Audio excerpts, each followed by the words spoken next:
नमस्कार साथियों, आप सभी का एक बार फिर से स्वागत है साकार एग्री इंस्टीट्यूट के ऑनलाइन डिजिटल प्लेटफॉर्म पे।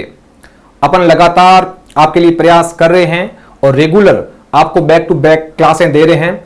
आप अपनी तैयारी को और मजबूत बनाने के लिए अपने साकार की टीम के साथ में जुड़े रहिए और आपको अपने सपनों तक ये साकार जरूर लेके जाएगा।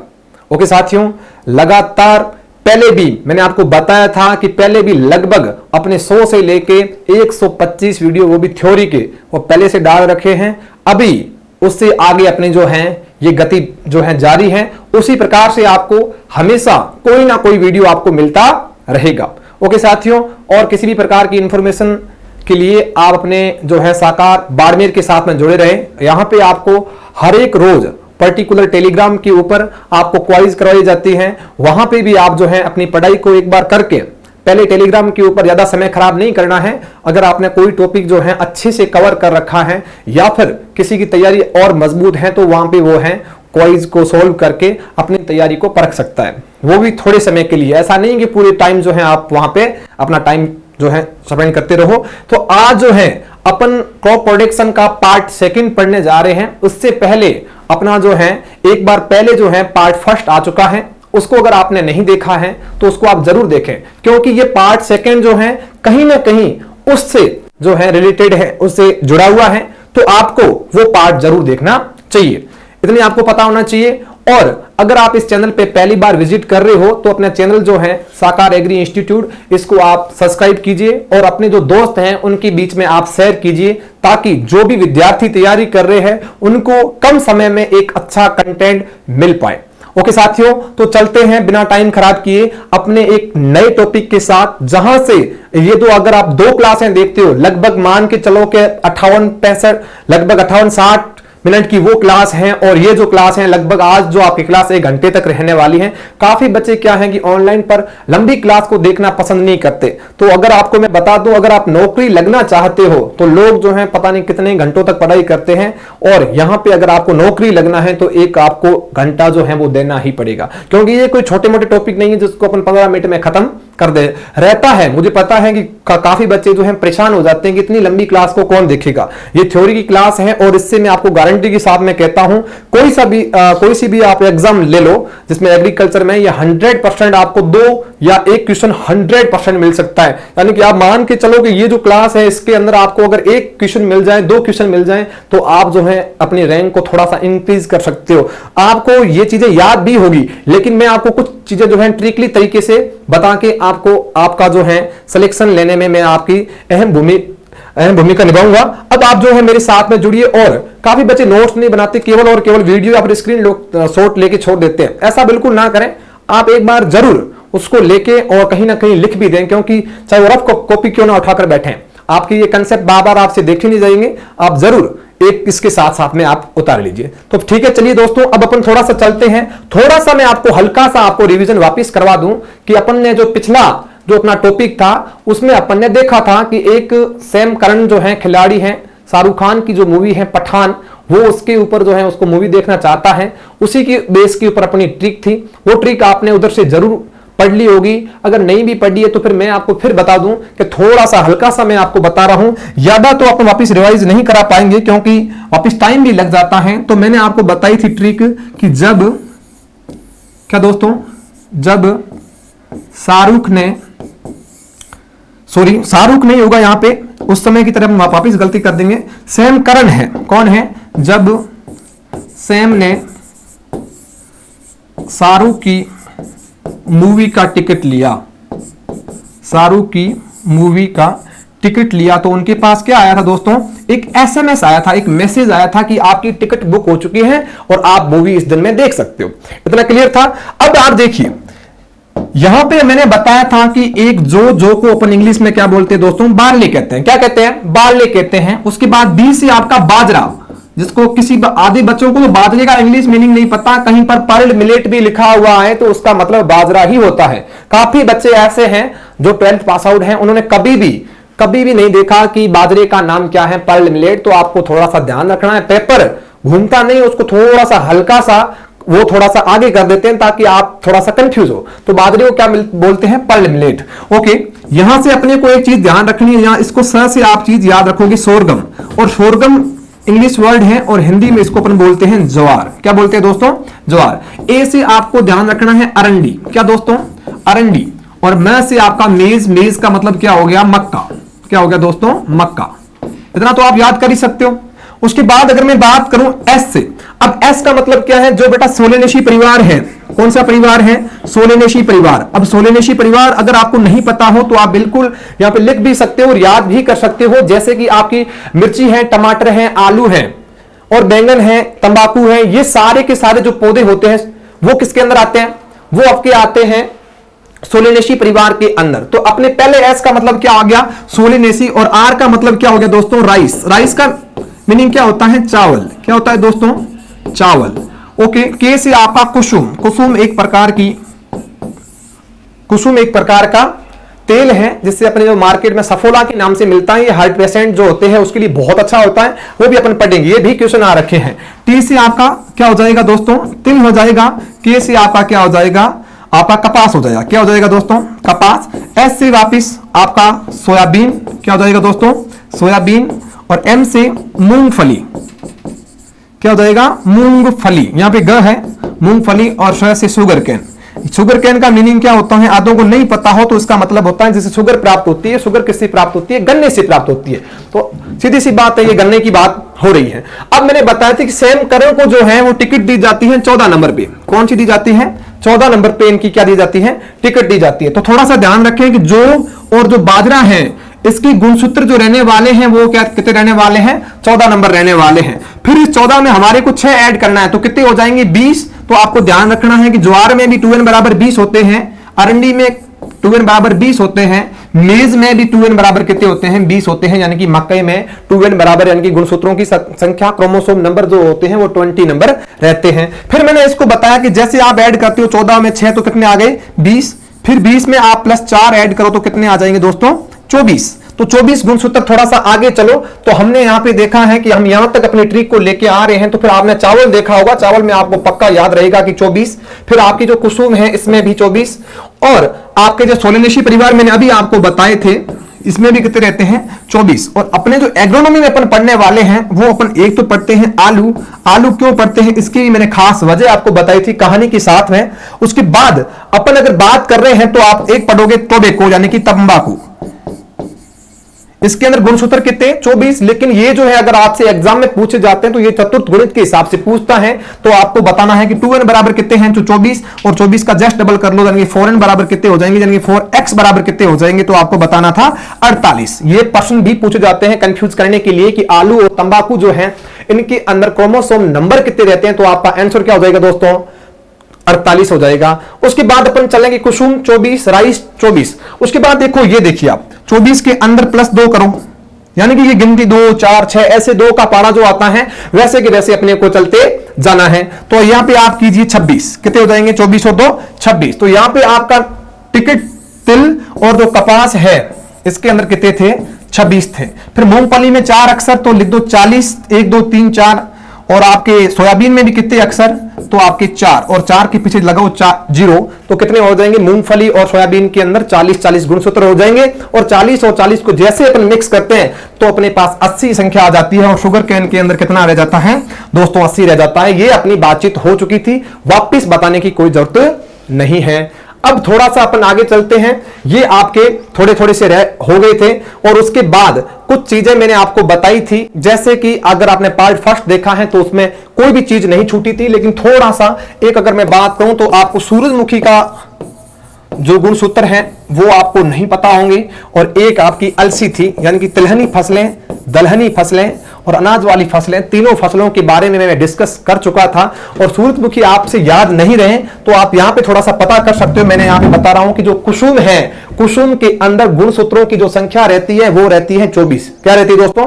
24 रहती है। तो इसमें 10 प्लस कर लीजिए यानी कि 24 में आप 10 प्लस करते हो तो आपको गुणसूत्र मिल जाते हैं 34। कितने मिल जाते हैं? 34 गुणसूत्र मिल जाते हैं। उसके बाद अगर मैं बात करूं अलसी की तो देखिए अलसी और अरंडी दोनों नाम एक जैसे हैं, है कि नहीं है, और दोनों ही तिलहनी फसलें हैं। तो आपको थोड़ा सा ध्यान रखना है कि अरंडी में गुणसूत्र कितने, तो सर हमें पता ही नहीं। अब पता कैसे नहीं होगा आपको, अभी आपको बताया कि सोरगम, अरंडी और मेज यानी कि मक्के के अंदर गुणसूत्रों की जो संख्या रहती है वो रहती है 20 यानी कि 20 रहती है। तो इतना तो आपको पता है। सूरजमुखी में गुणसूत्र बनाने के लिए आपने कितने बढ़ाए, 10 बढ़ाए, तो इसमें भी 10 बढ़ा दीजिए, तो आपके अलसी के अंदर गुणसूत्र कितने आ जाएंगे। तो आप देख रहे हो कि 20 है और 20 में आप 10 ऐड करोगे तो आपके कितने हो जाएंगे, 2n बराबर 30 हो जाएंगे। क्या गुणसूत्रों में कोई दिक्कत रहेगी, कोई दिक्कत नहीं रहनी चाहिए। इतना आपका क्लियर है कि एक क्वेश्चन इस क्लास से 100% पूछा जाएगा, तो कोई भी बच्चा इस क्लास को मिस नहीं करें। और ऐसे ही क्लासों को जुड़े रहने के लिए अपने चैनल को एक बार मैं फिर से गुजारिश कर रहा हूं, आप इस चैनल को जरूर सब्सक्राइब कीजिए, आपको 100% क्वालिटी दी जाएगी। ओके, अब देखिए अपन पढ़ेंगे फसलों का उत्पत्ति स्थल। क्या पढ़ेंगे दोस्तों, फसलों का उत्पत्ति स्थल, यानी कि कहां कहां से ये फसलें जन्मी हैं, इनका ओरिजिन पैलेस क्या है, इतना आपको पता है। ओके, अब आप देखिए उत्पत्ति स्थल अगर आप बात कर रहे हो तो सबसे पहले आपको पता होना चाहिए कि कौन कौन सी फसलें हमारे ग्रेमिनी परिवार की आती हैं। तो देखिए मैं बहुत अच्छी तरीके से आपको बता रहा हूं। जैसे कि आप देखिए पहले लिख दीजिए C4 प्लांट, जैसे कि मैं लिख देता हूं मक्का। क्या लिख रहा हूं, मक्का, मक्के की बाद में बाजरा, बाजरे के बाद में ज्वार और ज्वार के बाद में गन्ना। ठीक है, किसकी बात हो रही है, सबसे पहले हेडिंग लगा दीजिए जो ग्रेमिनी परिवार हैं। ग्रेमिनी परिवार में कौन आता है, ग्रेमिनी परिवार में कौन आता भाई, ग्रेमिनी परिवार में आपके जितने भी अनाज है उसकी बात की जाती है। तो थोड़ा सा ओके, ग्रेमिनी परिवार में कौन आता है, जितने भी अनाज वाली फसलें हैं वो आती है। मक्का, बाजरा, ज्वार, गन्ना। क्या गन्ना जो है अनाज वाली फसल है, जी नहीं, लेकिन इसका कुल कौन सा है, ग्रेमिनी। और ग्रेमिनी का जो नया नाम आजकल चल रहा है वो कौन सा है, पोएसी। कौन सा है दोस्तों, पोएसी इसका नाम रहेगा। अब देखिए मक्का हो गया, बाजरा हो गया, ज्वार हो गया, गन्ना हो गया, उसके बाद आप याद करोगे गेहूं। ठीक है दोस्तों, गेहूं। और उसके बाद अगर मैं बात करूं तो आपको ध्यान रखना है, किसका ध्यान रखोगे, गेहूं। गेहूं के बाद आप याद रखो चावल, चावल के बाद में आप याद रखो जई, जई के बाद में आप याद रखो जौ। अब यहां पे इतनी फसलें हैं और इन सारों का जो आपके गण है, सॉरी वो कुल जो है वो कौन सा रहने वाला है, फैमिली कौन सी रहने वाली है, ग्रेमिनी फैमिली रहने वाली है। तो देखिए मक्का जो है इसको मैं वापिस कह रहा हूं कि मक्के का, तो म से मक्का और जो है मक्के से आप याद करो मैक्सिको। कौन सा याद करोगे, मैक्सिको। बहुत सिंपल है मैक्सिको, यानी कि मक्के का कुल कौन सा है, मैक्सिको। मैक्सिको की जगह आपको दक्षिणी अमेरिका देखने को मिल सकता है, वो भी सही बात है, इसमें कोई शक नहीं है कि ये गलत हो सकता है, यानी कि दो में से आपको कोई सा भी मिल सकता है। तो दोनों के दोनों आपके बिल्कुल राइट हैं। मक्के का उत्पत्ति स्थल कौन सा है, या तो आपको एग्जाम के अंदर मैक्सिको देखने को मिलेगा या फिर आपको दक्षिणी अमेरिका देखने को मिलेगा। आप किस प्रकार से याद करते हो ये बहुत बड़ी बात है। आप म से म को सेट कीजिए तो आपका 100% क्वेश्चन क्या हो जाएगा, सही हो जाएगा। उसके बाद देखिए दो बंदे हैं, दोनों की शक्लें काली हैं, और काला कौन होता है, बाजरा, और बाजरे के साथ में भाई उसका जस्ट छोटा भाई कौन है, ज्वार। देखिए इधर भी एक जोड़ा है जिसका नाम है गेहूं और जौ, और काफी चीजें जो है सिमिलर अपने को देखने को मिलेगी। इधर आप अगर आओ तो आपको बाजरा और जो ज्वार है ये देखने को मिल रहा है, और जो काले लोग हैं, बाजरा कैसे रंग का, काले रंग का, और काले रंग के लोग कहां पाए जाते हैं, तो आपका आंसर क्या चला जाएगा कि सर अफ्रीका। कौन सा, अफ्रीका। इतना क्लियर हो गया, मक्का हो गया, बाजरा हो गया, ज्वार हो गया।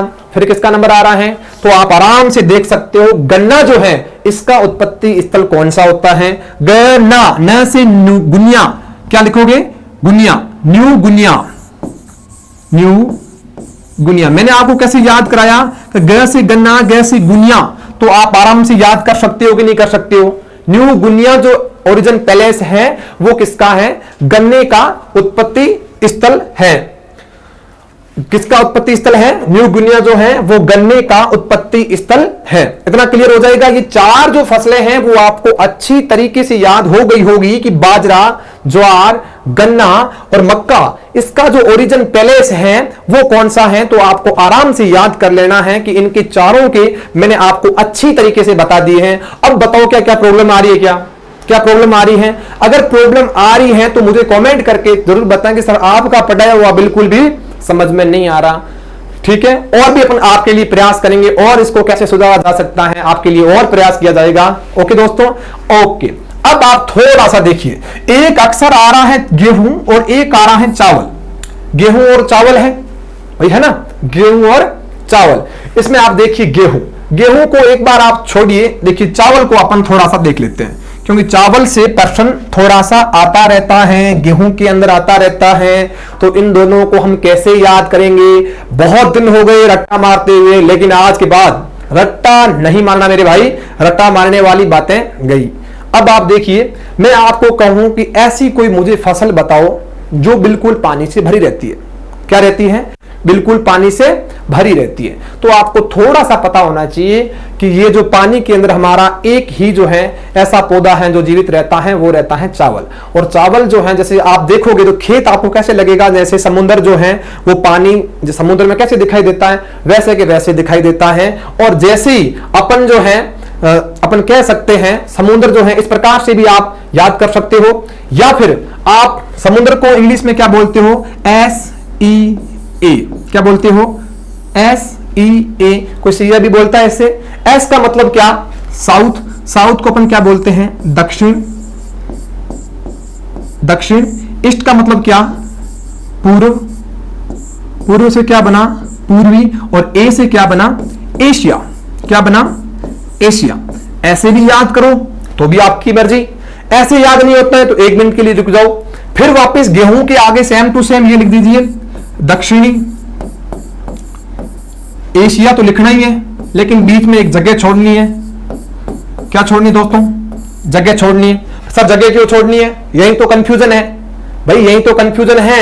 यहां पे अपन ने दिशा कौन सी लिखी थी? पूर्वी। तो यहां पे आप क्या लिखोगे? यहां लिखोगे पश्चिमी। कि सर ये तो ठीक काम हो गया आपके, ये तो आपने ठीक बता दिया। फिर भी बोले कि नहीं यार सर आप वाली ट्रिक काम नहीं करी, तो कोई बात नहीं, देखो इधर वह आ रहा है ना, तो इधर भी वह आएगा। आ रहा है क्या? आ रहा है ना। वैसे के वैसे ही सिस्टम इसमें ही है। अब समझ में आ गया? अब नहीं भूलोगे ना? अब भैया नहीं भूलना है, अब भूलना ही नहीं है, बस काफी टाइम से भूल रहे थे, अब अपने को नहीं भूलना है। अब थोड़ा सा आप इधर आओ।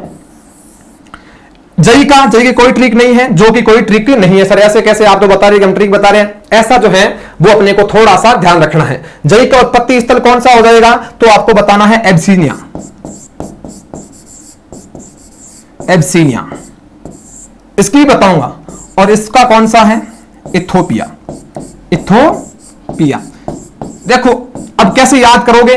देखो पीछे जई के पीछे छोटी ई है, ई कभी ई के साथ बैठ सकती है क्या? क्या कभी ई के साथ में ई बैठ सकती है क्या? नहीं बैठ सकती।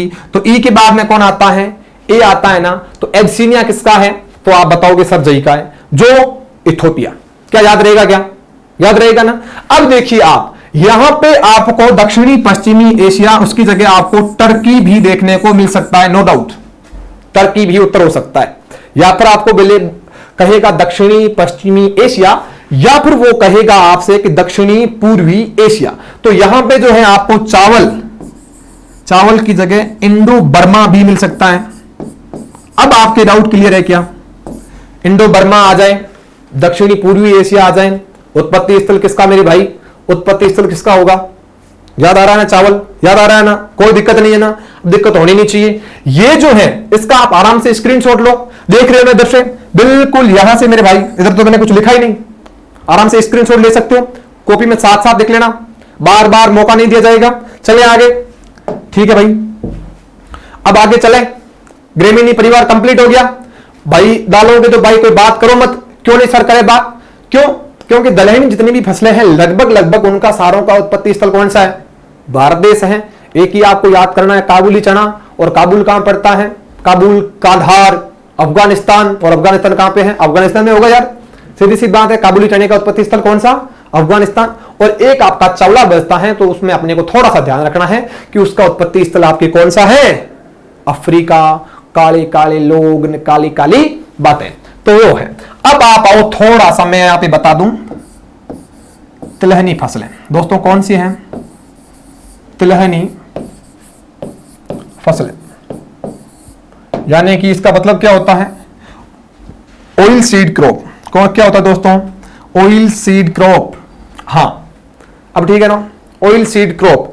वापस ब्लैक कलर लो, ऑयल सीड क्रॉप। अब थोड़ा सा आप ध्यान रखेंगे, ऑयल सीड क्रॉप तिलहनी फसलें होती कौन सी हैं, तो मैं वापस लिख रहा हूं। देखिए एक होता है सोयाबीन। आज ये आपके कभी फंडे क्लियर नहीं होंगे, मुझे पता है, आप लोगों ने सब लोगों ने रट रखा है। सरसों, उसके बाद क्या बोले सर, मूंगफली। क्या है, मूंगफली। उसके बाद आपका तिल, और सर बोलो अरंडी, और बोलो अलसी, और बोलो, और कौन सा बच रहा है, एक बच रही है सूरजमुखी। कौन सी बच रही है, सूरजमुखी। और एक कौन सा बच रहा है, कुसुम। कौन सा बच रहा है दोस्तों, कुसुम। ये आपने क्या है, कोर्स के अंदर है। कौन कौन सी फसलें कोर्स में, ये सामने है सोयाबीन, सरसों, मूंगफली और अरंडी, अलसी, सूरजमुखी और कुसुम। 1 मिनट में याद करा दूं क्या, 1 मिनट में याद करा दूं ना। चलो अब देखिए, आप अपने बाड़मेर वाले जितने भी हैं या फिर दूसरे भाई बंधु भी हैं, जालोर साइड की बात करूं तो वो स को क्या बोलते हैं, चाइना। जैसे कि स को क्या बोलते हैं, च। जैसे कि अगर मैं बात करूं स तो बोलेंगे च, मैं कहूंगा चम्मच, वो कहेंगे समस। क्या कहेंगे, समस। वैसे के वैसे आपको ध्यान रखना है, चाइना यानी कि ये क्या, ये लोग क्या बोलते हैं, साइना। बोलते कि नहीं बोलते, अरे बोलते कि नहीं बोलते सर, ऐसे कैसे, देखो इधर भी स, इधर भी स, और इधर भी क्या है, स। तो अपने को थोड़ा सा ध्यान रखना है, ये स अपने को क्या कर लेना पड़ेगा, गायब। क्या करना पड़ेगा, गायब करना पड़ेगा। तो इधर क्या लगा देना है, चाइना। क्या करना है, चाइना लगा देना है। अब क्या सर, चाइना उत्पत्ति स्थल किसका, अब चाइना को आधे लोग तो चीन मानते हैं। अब चीन और चाइना भाई एक ही है ना, चीन और चाइना एक ही है। तो देखिए चाइना और चीन जो है वो उत्पत्ति स्थल किसका है, सोयाबीन का है। किसका है मेरे भाई, सोयाबीन का। ठीक है, अब देखिए मूंगफली। सर मूंगफली को कैसे याद करूं, अरे मूंगफली को याद करने के लिए एक बहुत आसान ट्रिक है कि मैंने आपसे कहा कि भैया मेरे पास एमबी बहुत है। क्या एमबी, एमबी कौन सी, मोबाइल में जो एमबी आती है ना डाटा, वो तेरे को खत्म करनी है। कि सर अपने मूंगफली के खाते खाते क्या कर लेंगे, खत्म कर लेंगे। एम से क्या, मूंगफली। बी से क्या, ब्राजील।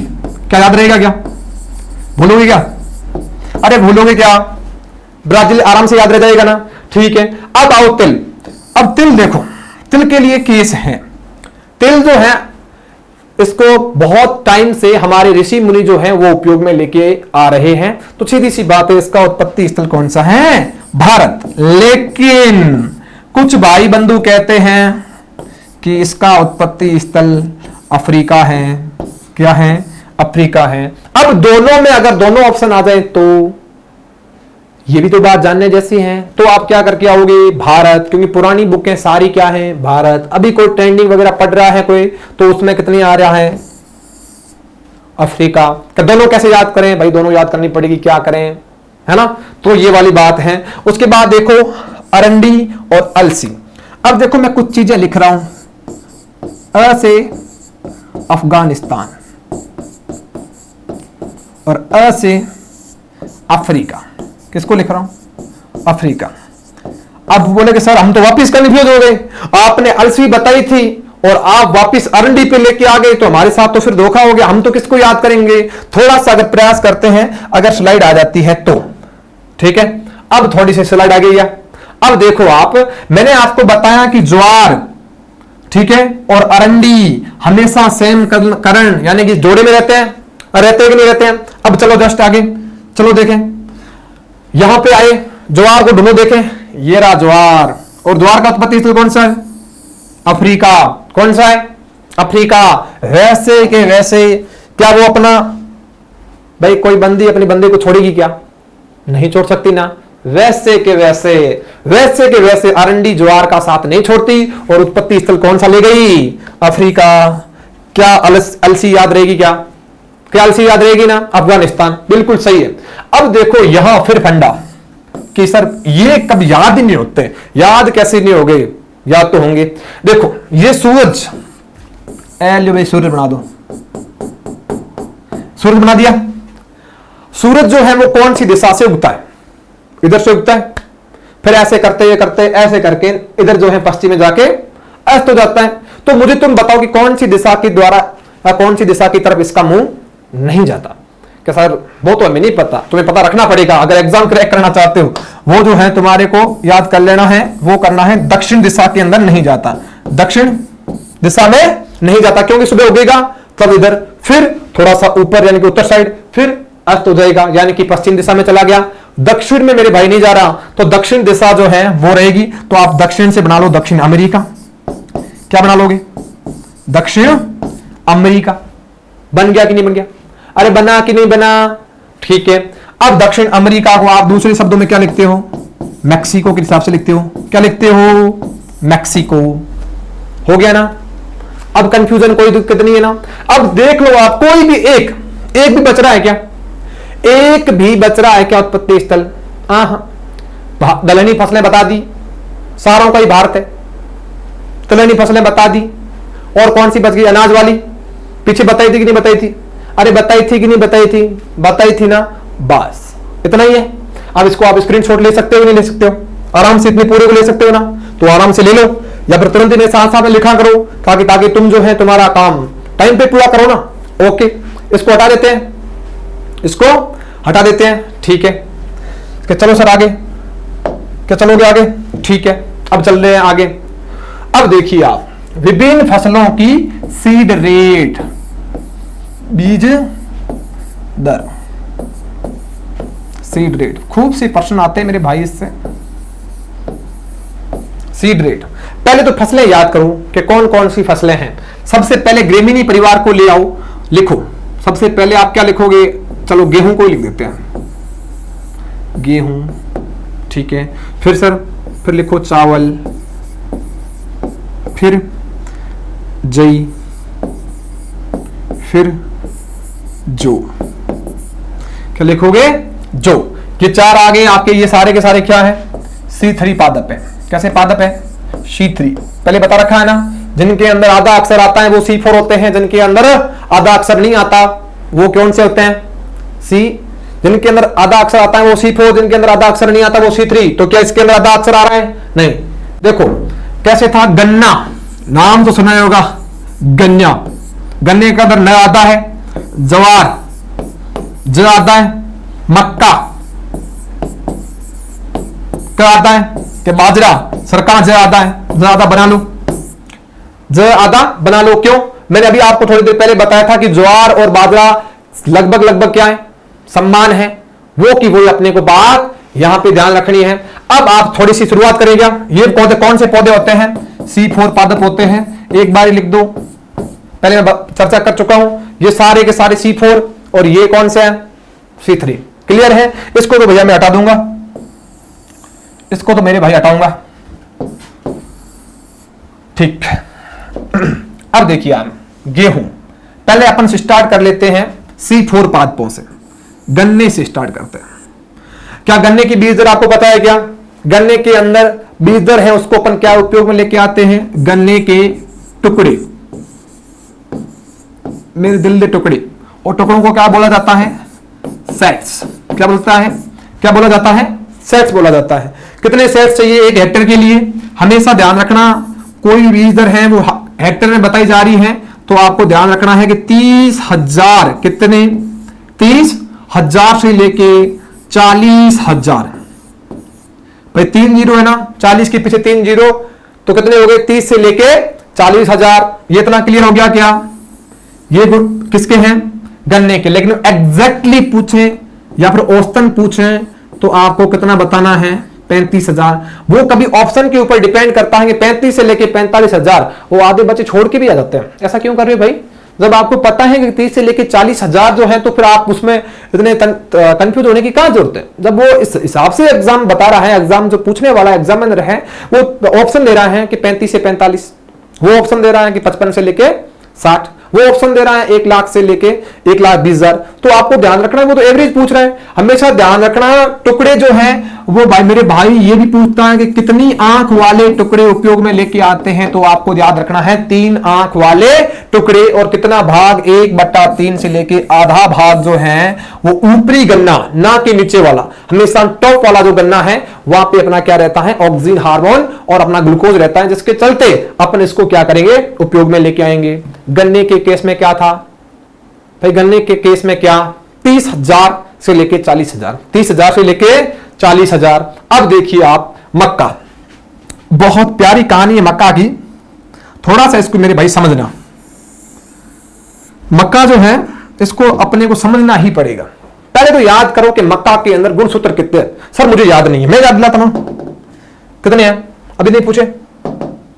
ये देखो मक्का, कहां है मक्का, ये देखो मक्का, ये मेज, क्या मेज, और मेज में गुणसूत्र कितने, 20। ठीक है सर, पता चल गया, ले भाई पता चल गया, तो चल आगे आ गया। अब इधर आ जाओ कि मक्के के अंदर कितने, अभी मैंने बताया कि 2n बराबर कितने होते हैं, 20 होते हैं। 2n बराबर कितने, 20। यही गुणसूत्र तुम्हें तुम्हारी बीज दर याद दिला देंगे, यही गुणसूत्र तुम्हारे को तुम्हारी बीज दर याद दिलाएंगे। कैसे, अभी मैं बातचीत करता हूं। गन्ने के अंदर दो जो है आपसे पूछी जाती हैं, एक पूछी जाती है हाइब्रिड। कौन सी पूछी जाती है, हाइब्रिड। हाइब्रिड का मतलब क्या होता है मेरे भाई, संकर, जय बोलो शंकर भगवान की, वो संकर। फिर एक लाओ कंपोजिट। कंपोजिट को क्या बोलते हैं, संकुल। क्या बोलते हैं, संकुल। आधे बच्चों को तो सही बताऊं ये भी नहीं पता कि संकुल और संकर में फर्क क्या है। तो संकर का तो सबको ही पता है कि हाइब्रिड का मतलब होता है संकरण, दो फसलों को आपस में क्रॉस करवा के नई तीसरी फसल बनाई जाती है और उससे जो है लक्षण प्राप्त किए जाते हैं, उसे उपज देखी जाती है, वो हमारी संकर किस्म होती है। चलो ये ठीक है। संकुल क्या होती है, संकुल कंपोजिट, यानी कि ये लाइनें होती है, ये लाइनें, पूरा खेत है, इसमें जो बढ़िया लाइनें वाली, यानी कि आपके पास ये पौधे कितने थे, 50 पौधे थे। 50 में से 20 पौधे ऐसे हैं जो आप जो चाहते हो, आपके उद्देश्य की पूर्ति करने वाले, आप जितनी उपज चाहते हो वो उतनी जो है वो आपको उपज लेके दे रहा है, तो वो क्या हो जाएगा, कंपोजिट। सीधी सी बात है, वो अपने को थोड़ा सा ध्यान रखना है, बाकी तो कुछ भी नहीं। अपने को तो यहां पे क्या करना है, बीज दर याद करनी है। संकुल बीज दर कितनी, भगवान शंकर आपको याद दिला देंगे। गुणसूत्र कितने हैं, 20। दोनों के सामने लिख दो 20। क्या सर लिख दूंगा, अब आप याद करो, कैसे याद कराएंगे, ये एग्जाम के अंदर आते मोस्ट इंपोर्टेंट मार लेना। इसमें लिख दो 20 और इसमें भी लिख दो 20। सर लिख दी, लिख दे, दोनों में लिख दिया ना, ठीक है। भगवान शंकर के प्रसाद कितने का चलता है सर, 11 का, फिर 21 का, फिर 51 का, फिर 101 का, फिर 121 का, फिर 151 का। वैसे होता ना, वैसे कि वैसे 20 के पास में प्रसाद कितने का चढ़ेगा, तो आप बताओगे सर 21, यानी कि 20 से लेके 25। आंकड़ा हमेशा संकर में बढ़ाना है। 20 से 25 केजी प्रति हेक्टेयर हाइब्रिड मक्का 1 हेक्टेयर की बीज दर रखी जाती है। क्या याद रहेगा, क्या क्लियर है। अब आपका संकुल था, इसमें अगर उसमें बढ़ा दी है तो इसमें कम कर लो, 15 से लेके 20 केजी प्रति हेक्टेयर। याद रहेगी, अब याद रहेगी क्या, ठीक है। अब के सर एक और बचा ज्वार और एक बचा बाजरा। अभी बात करते हैं, अब भी ठीक करके देता हूं, अब भी ठीक है। ज्वार और बाजरा कैसे याद करोगे, 20 था, 20 से लेके 25 था, तो जस्ट इसका आधा कर लो। सर 20 का आधा 10 होता है, ले भाई 10। 25 का आधा 12.5 होता है, पर मैं लिखूंगा 12। 10 से लेके 12 केजी बीज दर किसकी, ज्वार की, सोरगम की। याद रहेगा क्या, याद रहेगा क्या, जी सर रहेगा। अब हमेशा ज्वार बड़ा भाई है और बाजरा हमारा छोटा भाई, तो अब आपको थोड़ा सा ध्यान रखना है कि ज्वार जो है उसके अंदर बीज दर कितनी, 10 से 12 केजी। तो नीचे आ जाओ, उसका आधा किया था कि नहीं किया था, तो इसका भी आधा कर लो। इसका आधा करोगे 10 का कितना, 5। 4 से लेके 5 केजी, कितना, 4 से लेके 5 केजी बीज दर कितनी, हमारे बाजरे की जो बीज दर है वो कितनी, 4 से लेके 5 केजी। अब गन्ने में कितनी, गन्ना 30 से 40, वो भी 3 आंख वाले टुकड़े। अब आंख क्या चीज होती है, अरे मेरे भाई जो जॉइंट होते हैं ना, वो उसी को आंख बोलते हैं। इतना क्लियर है ना, इतने आंख क्लियर हो गए।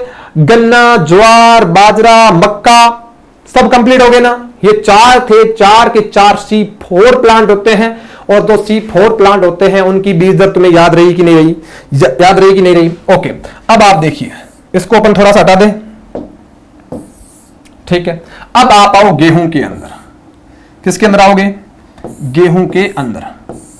गेहूं की बीज दर तुम्हारे से अगर वो सामान्य बीज दर कह रहा है, देखो गेहूं, इस चावल को अपन थोड़ा सा हटा ही दें क्योंकि इन तीनों का माहौल एक जैसा ही है, ठीक है। गेहूं, जौ और जई, इन तीनों का माहौल एक जैसा ही है। देखिए, आप अगर आपसे पूछेंगे नॉर्मल बीज दर कितनी, तो आप बताओगे सर 100 kg। कितनी? 100 kg प्रति हेक्टेयर। 100 kg प्रति हेक्टेयर है, ठीक है। लेकिन वो पूछें कि रेंज कितनी, तो आपको बताना है 100 से लेके 120 kg। एक इक्री सेट का नाम सुना है क्या? इक्री सेट, ये क्या चीज है? ये अंतरराष्ट्रीय संस्थान है। क्या चीज है? अंतरराष्ट्रीय संस्थान। ये प्रश्न भी आता है कि इक्री सेट क्या है? इंटरनेशनल, है ना, इंटरनेशनल ऑर्गेनाइजेशन या फिर अंतरराष्ट्रीय संगठन। तो आपको थोड़ा सा ध्यान करना है कि अंतरराष्ट्रीय की बात हो रही है, यानी कि पूरे देशों का काम चलता है। ये है कहां पे? ये है आपके हैदराबाद में। कहां है? हैदराबाद के अंदर है। ये भी प्रश्न बार बार पूछा जाता है, हैदराबाद के अंदर है। इसने एक नई विधि डेवलप की है, FIRB। इससे आजकल ट्रेंडिंग में क्वेश्चन आ रहे हैं। इसमें क्या आ रहे हैं? ट्रेंडिंग में क्वेश्चन आ रहे हैं। तो आपको ध्यान रखना है, इसके अंदर जो है वो बीज दर अपनाई जाती है गेहूं, जौ और जई की, वो अपनाई जाती है 75 kg, 75 किलोग्राम। क्या याद रहेगा? 75 किलोग्राम। इतना क्लियर हो गया। अब आप देखिए 100 kg, भाई 100 kg। उसके बाद आपसे पूछेंगे रेंज, तो 100 से लेके 125 kg। फिर पूछेंगे FIR विधि जो गेहूं के लिए मुख्यतः अपनाई जाती है, उसमें हम बीज दर कितनी रखते हैं? तो मेरे भाई बीज दर कितनी रखी जाती है? बीज दर कितनी? तो आपको बताना है 75 किलोग्राम प्रति हेक्टेयर। उसके बाद एक और आता है डिबलर। अगर आप डिबलर आता है, आपने देखा होगा ऐसे करके छेद बने रहते हैं, उसमें अगर आप कर रहे हो तो लगभग आपके कितनी आ जाएगी? 40 kg के आसपास। कितना क्लियर है? क्या हो गया? डिबलर वगैरह ये आपके गेहूं के अंदर, यही गेहूं की बहन जई और गेहूं का भाई जौ, इन तीनों के अंदर क्या है? एक जैसी कंडीशन है। इतना क्लियर हो गया? ठीक है भाई, ये यहां से लेके यहां तक अपने को देखने को मिल गए गन्ने के सेट्स या फिर गन्ने के टुकड़े। दिल के टुकड़े नहीं है, गन्ने के टुकड़े, ज्वार। अब एक बच रहा है सर, कौन सा बच रहा है? कमेंट करो, कौन सा बच रहा है? चावल बच रहा है। कौन सा बच रहा है? चावल। ठीक है, चावल को क्या है? अभी टेक दान चावल, चावल यानी कि राइस। राइस का थोड़ा याद रखो, बीज दर। ठीक है, मक्का, एक मक्का थोड़ा बताएंगे, थोड़ा डिटेल में बताएंगे। मक्का भी बताएंगे भाई। मक्के की दो आ गई, एक थी संकर, एक थी संकुल, एक संकर और एक संकुल। एक और आएगी स्वीट कॉर्न यानी कि मीठी मक्का,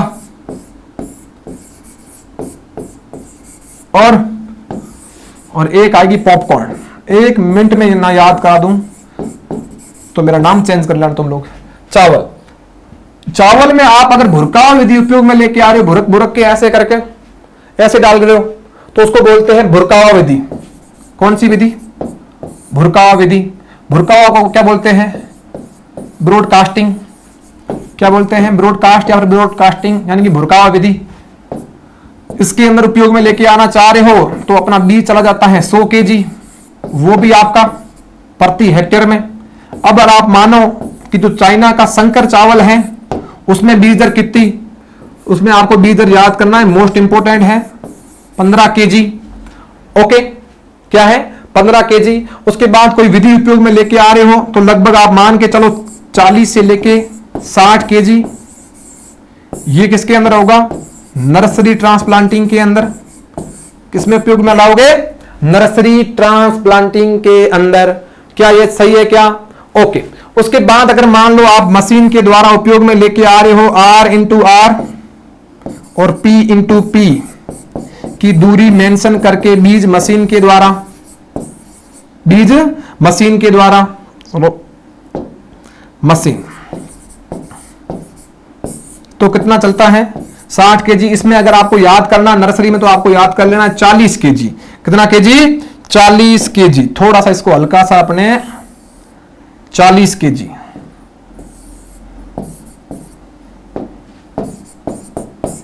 ओके, 40 केजी प्रति हेक्टेयर नर्सरी के लिए, संकर धान के लिए 15 किलोग्राम। याद रहेगा क्या?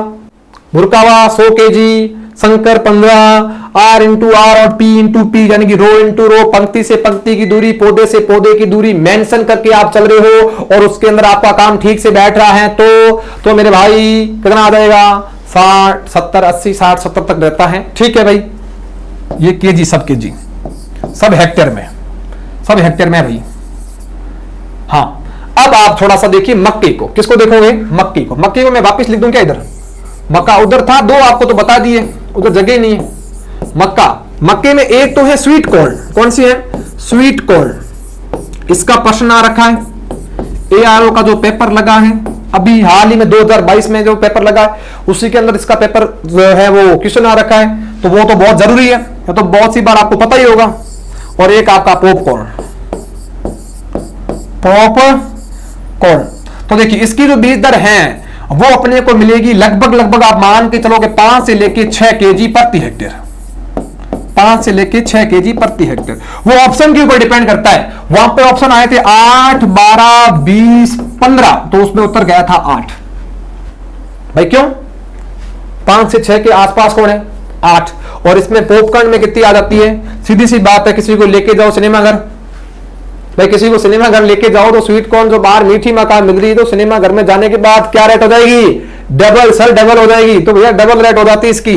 कितनी? 5 से 6 है तो लगभग आप मान के चलो कि 10 से लेके 12 और ज्यादा से ज्यादा आपको थोड़ी बहुत आगे पीछे रेंज मिलती है तो उसमें आ जाता है 11 से लेके 13।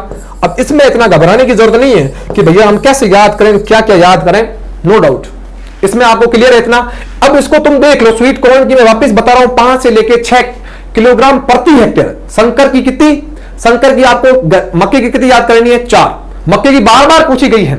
संकर है, संकर को हाइब्रिड बोलते हैं, संकुल है, कंपोजिट बोलते हैं।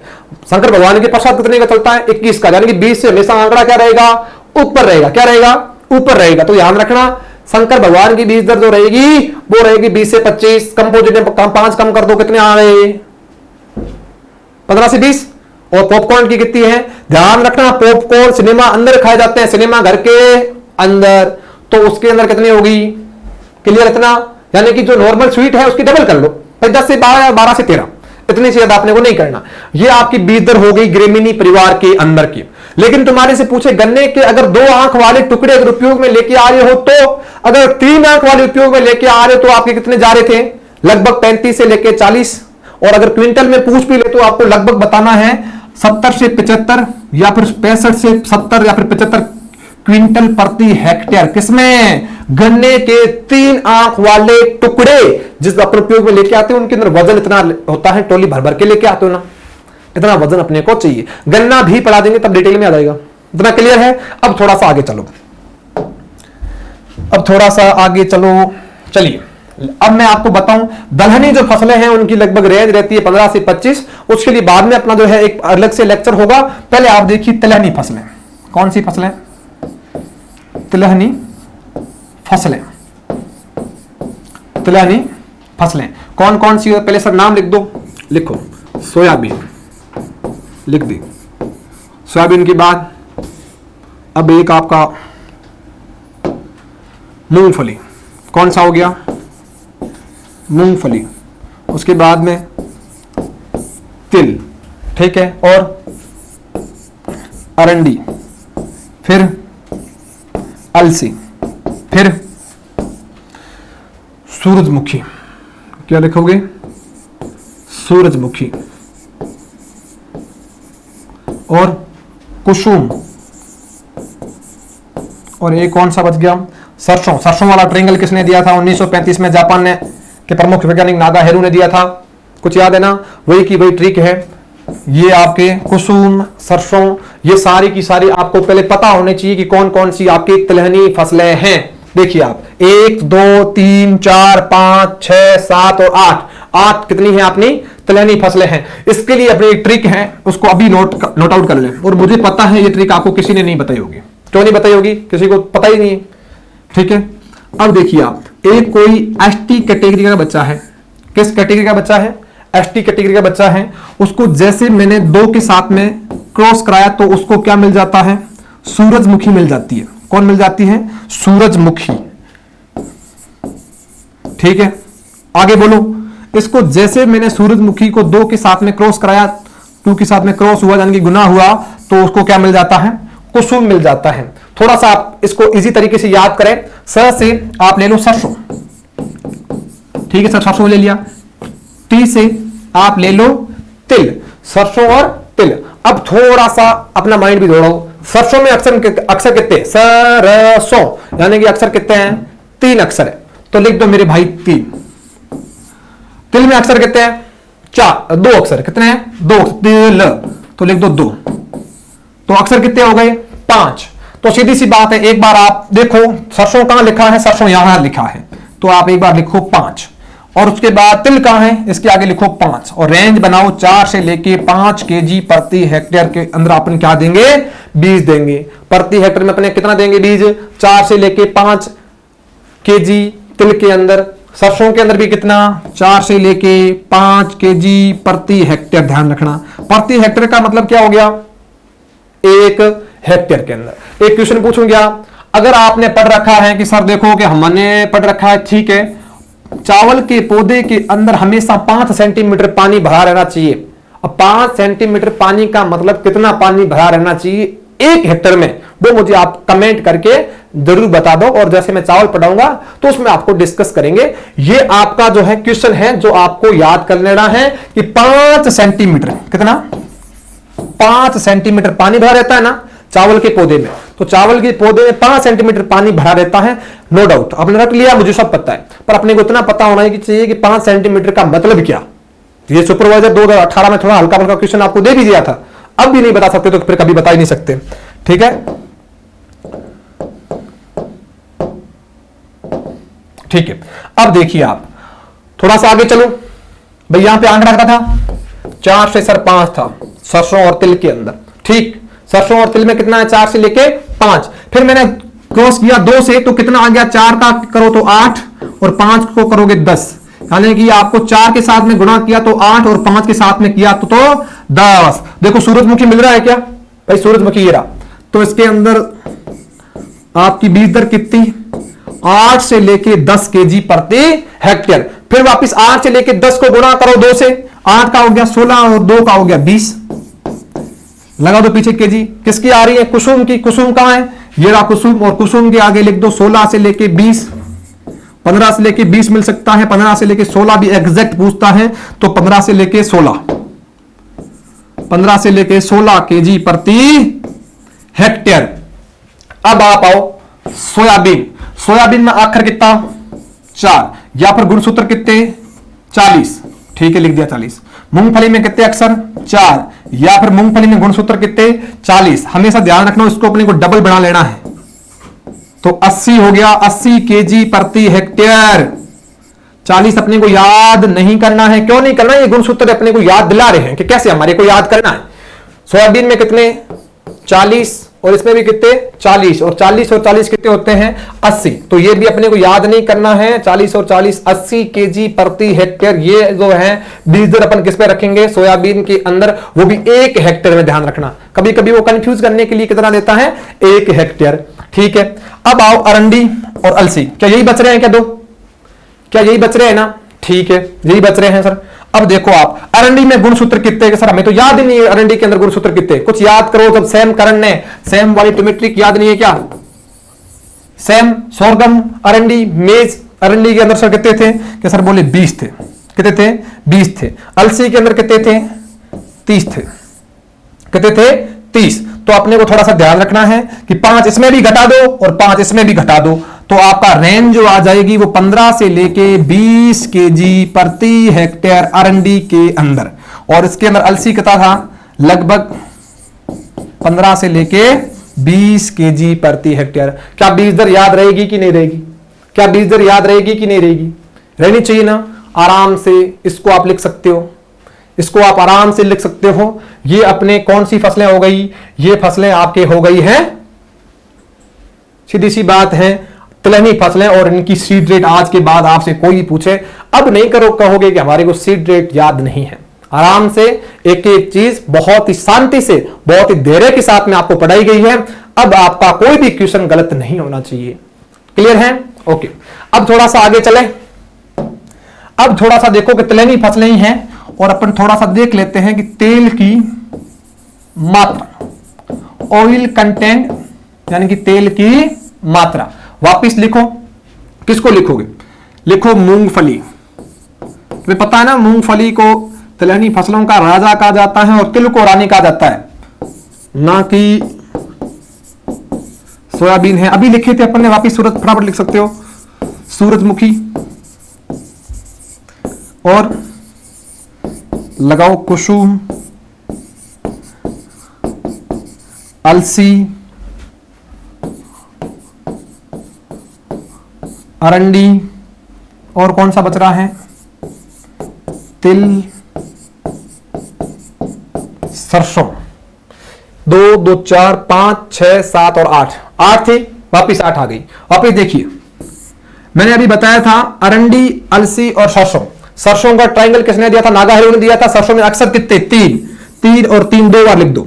3 और 3 33% से लेके 49%। ये कभी एग्जाम के अंदर नहीं पूछेगा, क्योंकि इतनी बड़ी रेंज कैसे पूछ सकते हैं? अगर पूछेगा तो फिर इसको रेंज ऐसी तरीके से देनी पड़ेगी ताकि सही तरीके से याद रहे। राजस्थान की प्रमुख फसल है सरसों, और इसके अंदर तेल की मात्रा रहती है 33% से लेके 49%। फिर आओ तिल, किसमें आ जाओगे? तिल। और तिल जो है वो, इसका उत्पत्ति स्थल भारत है, और भारत ने मार दिए 50, और इसके अंदर तेल की मात्रा कितनी हो गई? 50 से लेके 55% के आसपास। फिर आओ आप मूंगफली के अंदर, किसके अंदर आओगे? मूंगफली के अंदर। मूंगफली जो है इसके अंदर तेल कितना रहता है? सोयाबीन के अंदर तेल कितना रहता है? सूरजमुखी के अंदर कितना रहता है? कुसुम के अंदर कितना? अलसी के अंदर कितना? तो वापिस देखो, इन दोनों में अक्सर कितने हैं? 3 तो दोनों के आगे लिख दो 30 से 35, 30 से 35, 30 से 35, 30 से 35। सूरजमुखी को देखिए, सूरजमुखी में अक्सर कितने? 5 सूरजमुखी, तो 45 से 50। अब सोयाबीन, और इसमें अपने को लफड़ा नहीं करना है, तो थोड़ा सा ध्यान रखना है। सोयाबीन जो है इसके अंदर गुणसूत्र कितने होते हैं?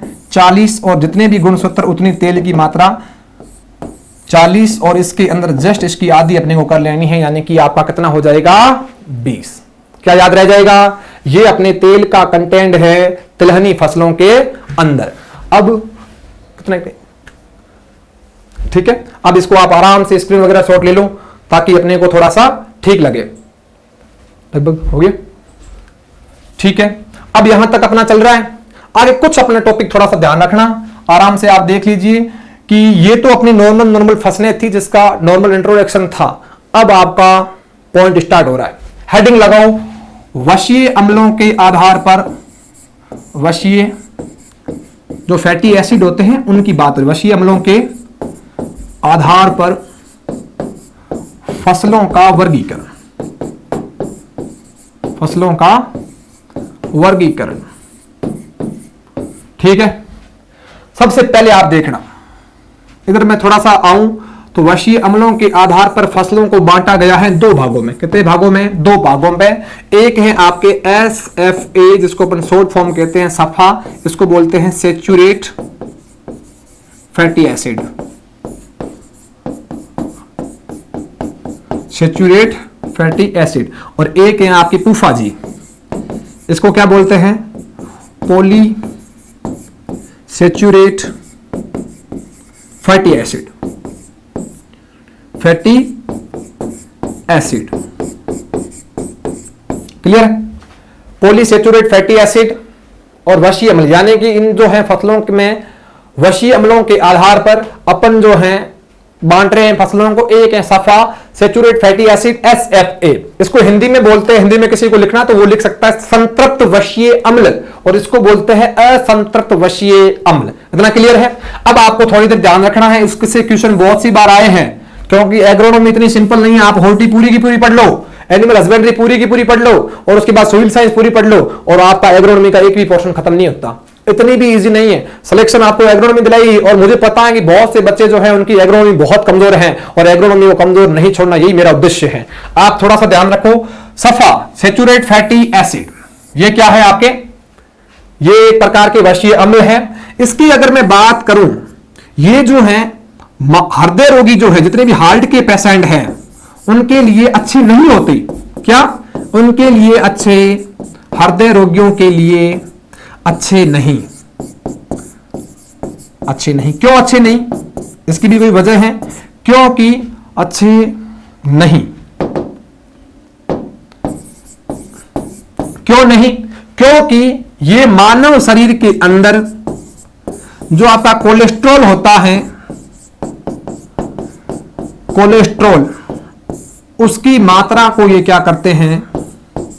डाउन कर देते हैं, कम कर देते हैं। याद रखना, सफा सेचुरेट फैटी एसिड मानव शरीर के अंदर कोलेस्ट्रॉल की मात्रा को कम कर देते हैं, इसलिए मानव शरीर के लिए अच्छे नहीं रहते। और जो हार्ट के पेशेंट हैं उनको ये जो है नहीं उपयोग में लाने चाहिए। क्यों? क्योंकि इनके अंदर 2 अमीनो अम्ल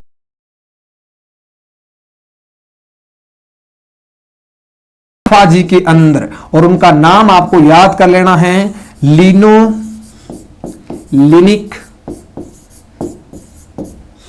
प्लस पॉलीमिक।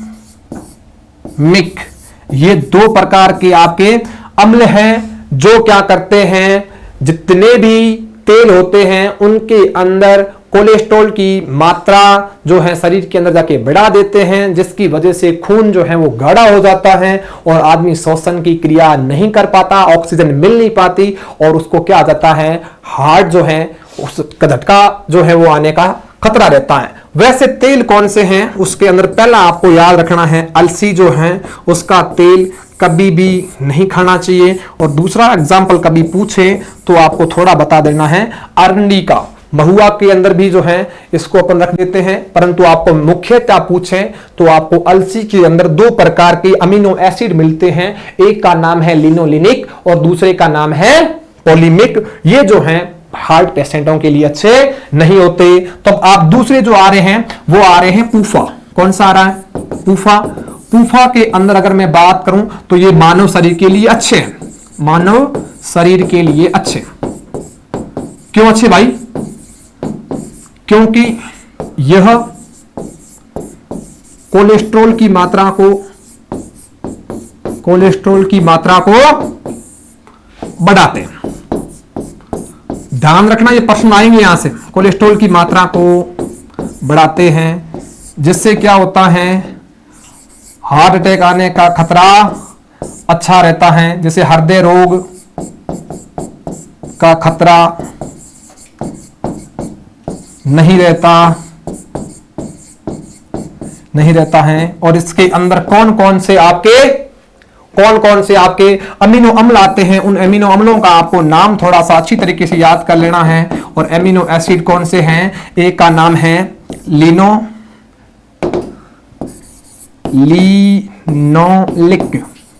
क्या नाम है दोस्तों? लिनोलिक। और उसके साथ साथ में इसका छोटा एक भाई रहता है ओलिक। ये 2 बंदे हैं, ये क्या करते हैं, मानव शरीर में हृदय रोग जो है वो मानव शरीर के अंदर कोलेस्ट्रॉल की मात्रा को क्या कर देंगे, थोड़ा सा बढ़ा देंगे, जिसके चलते जो है आपका सिस्टम जो है वो सही से चलेगा। ये क्या करेंगे, कोलेस्ट्रॉल की मात्रा को जो है बढ़ा देते हैं, जिसकी वजह से आपका सिस्टम सही चलता है। ये मानव शरीर के लिए अच्छे रहते हैं। और आपसे पूछे कि मानव शरीर के लिए सबसे अच्छा तेल किसका रहता है, तो अभी आपने कहा सफोला। सफोला किसका? कुसुम का तेल। और कुसुम के अंदर पूफा की मात्रा मिलती है 78%। और नंबर 2 की मैं बात करूं तो मिलती है सूरजमुखी, और सूरजमुखी में मिलता है 67.5 से लेके 68% के आसपास। तो ये जो है आपकी आज की क्लास लगभग आपको समझ में आई होगी, क्योंकि हमने खूब मेहनत करी है और आप हमारे साथ में जुड़े रहें और आप जो है इसको साथ साथ में नोट्स बना लें। ठीक है दोस्तों, मिलता हूं नेक्स्ट वीडियो में, तब तक के लिए धन्यवाद और अपने चैनल को सब्सक्राइब करना बिल्कुल भी नहीं भूलिएगा। Thank you very much.